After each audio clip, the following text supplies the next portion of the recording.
Christian. It's not a fruitful, like it's not fruit, it's not growth, it's not spiritual. It's like, it's maybe pride, or it could be a whole host of other things. And you can't tell that until they've started to grow and you've started to see the fruit. And, actually, we can't even necessarily tell that until God basically comes through at the end and says, "This one's, depart from me, I never knew you," which is in the Bible. And it's scary because, like, how do you know if you're saved or not? Like, how do you question yourself? Like, am I one of the tares? I think I would have to agree with Dwayne when he says, if you're asking yourself that question and it actually bothers you, and you've committed your life to Christ before, then you are saved. Like, that's a pretty safe bet. Like, if your soul is at a point where it concerns you that you might not end up in heaven, and on top of that you've already believed in Jesus Christ, then that's fair evidence. Now don't, like, if any of you are like at a point where you're wondering if you're a tare or not, the best thing would just be to talk to someone with maybe a little more spiritual experience. So, like, talk to Dwayne or whatnot, and just ask him what the Bible means by that. But I believe that it honestly means there are people within the Christian community who live right and look right, but they're not right. And God can forgive anyone, and people can get saved out of anything. So I'll just leave that with you to think over. So then we get to a little more, maybe a little more deep ideas, and these are some of the things that Mauricio was talking about. So one of the things is plants are unique. You look at that tree, and you look at the tree beside it, and they're the same type of plant. They'll produce the same type of fruit, and it might even taste fairly, like, very much alike. But the fact is, you can even see differences between the two trees right now. Like, every single seed that is planted is unique, even if it conforms to a certain image. So in this field of wheat, which fits in both parables, all the wheat are wheat plants, if that makes sense. So every Christian is a Christian.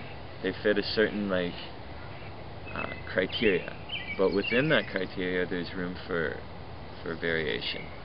So who's the pastor who runs that coffee house church? Coffee's on? No. Oh. Coffee house. You know that coffee house we went to? What's that? The Freeway? The Freeway. There's a pastor who runs a church in there. It's the Salvation Army. I can't think of his name now. It's not Graham. Anyway, he's a Christian. There's fruit in his life. He is sharing the gospel, and he's really working to get other people to be able to live good spiritual Christian lives. But he looks a whole lot different than perhaps my parents' pastor, who wears three-piece suits, and arguably he struggles with things that we might disagree with. But he's a Christian too.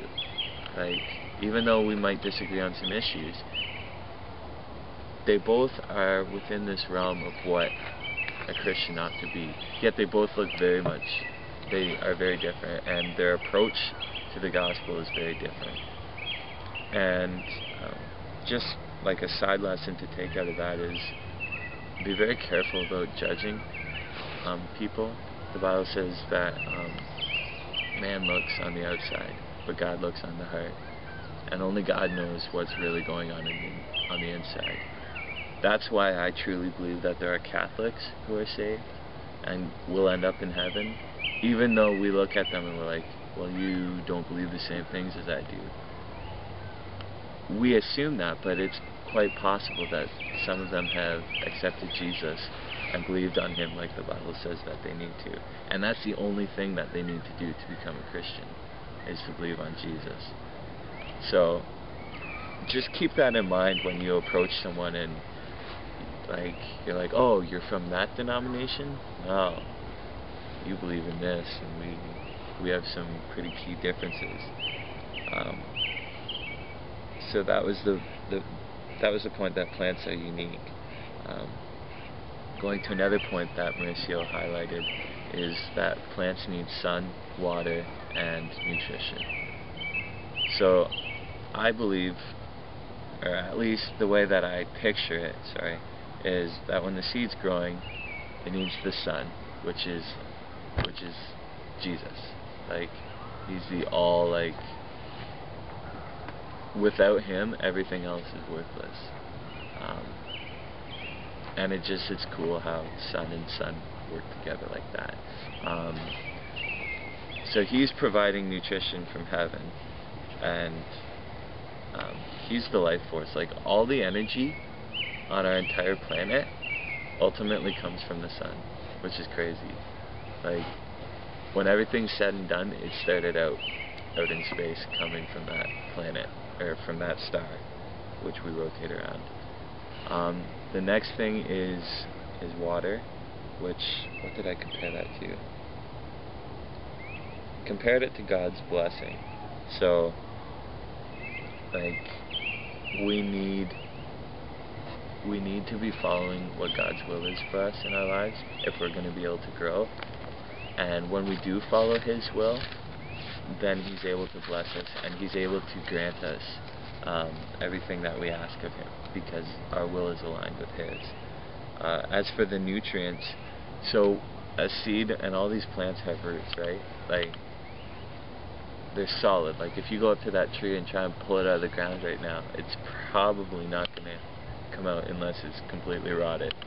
And that's kind of like having a solid base. That's having a good understanding of the Bible and knowing what the doctrines are within it, what Jesus is talking about when God says. So that would be equated to theology. What else do I have here? Sorry. Yeah. It's just interesting the order that you picked to mention something, because on the fourth day, God said, let there be light. Then the fifth day, God said, let the expanse of the water, and so on. Right? Yeah. And just the way you ordered it. And then the fifth was the sixth day. That's when God says that all the living creatures walk around the earth, and so on. Just the order is kind of fun. Just it's the same. And yeah. maybe.